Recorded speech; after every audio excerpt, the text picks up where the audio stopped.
Hi students, as promised, I have come with my video on entrepreneurs.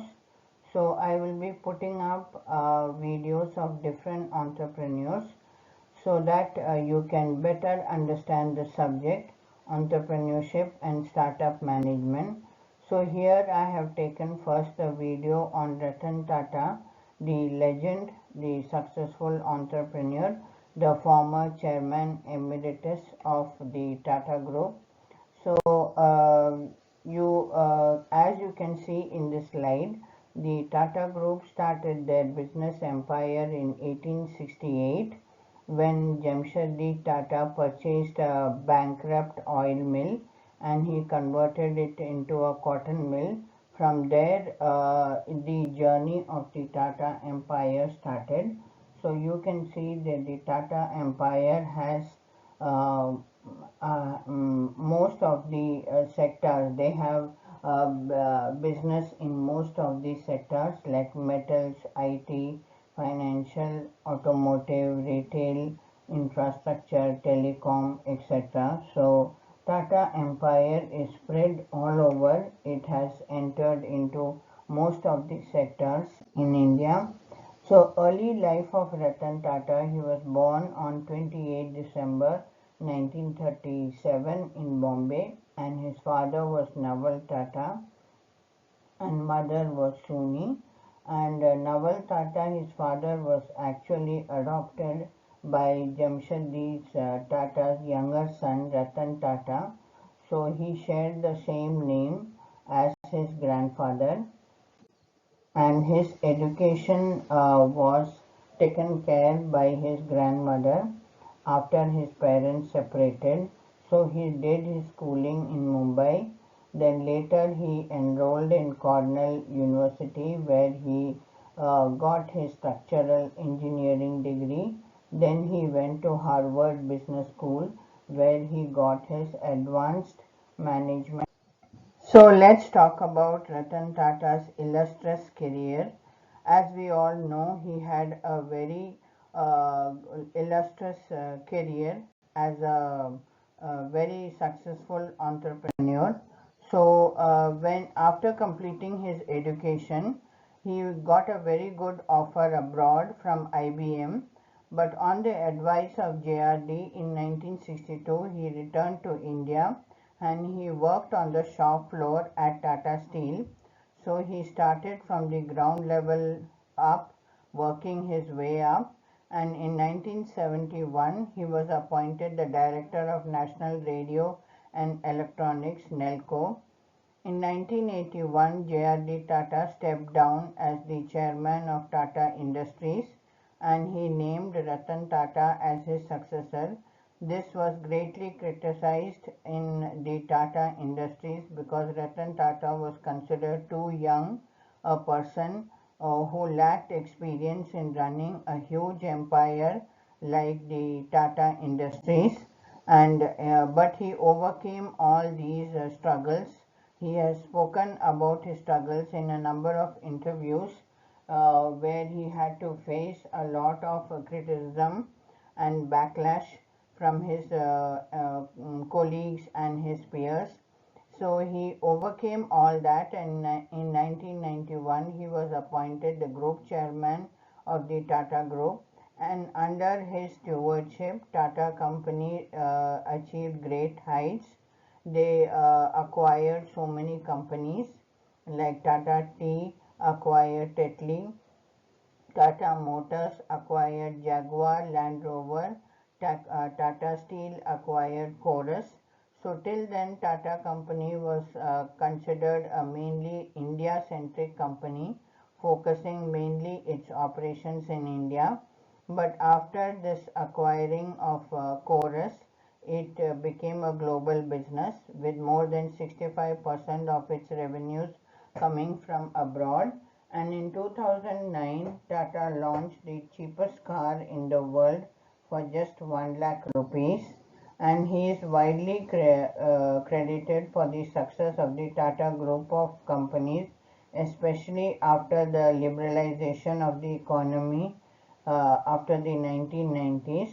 In 2012, he retired from the Tata Group and he was succeeded by Cyrus Mistry. Today, if you see, Tata owns more than 100 companies and it has entered into so many sectors of in our country, and in our everyday life we are using so many Tata products. So what makes this man great? What makes Ratan Tata great? He was considered to be a visionary. He had a huge vision for his company. He said that 100 years from now, the Tatas will be considered the best group in India, best in terms of their operations, best in terms of the products they deliver, best in terms of their value system and ethics.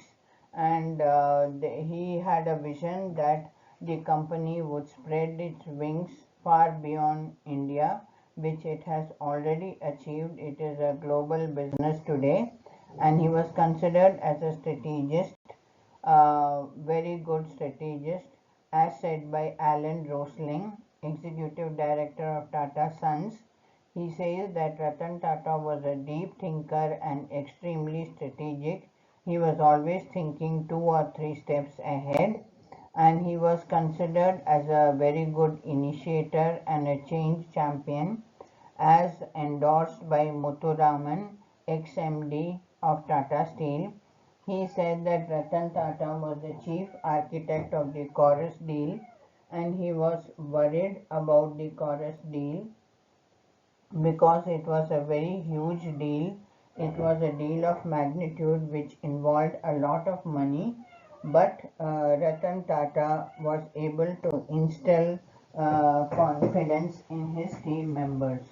And he was also a risk taker, again as endorsed by Muthuraman.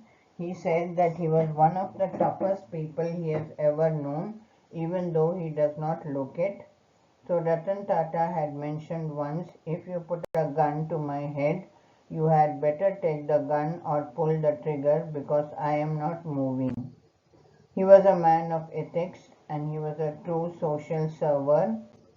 And after the terrorist attacks on Taj Hotel in 2611, Ratan Tata personally visited the families of 80 employees who were either injured or killed, and within 20 days a new trust was created for providing relief to these employees, and even the casual employees who had joined one day earlier were considered as full-time employees when the attack happened.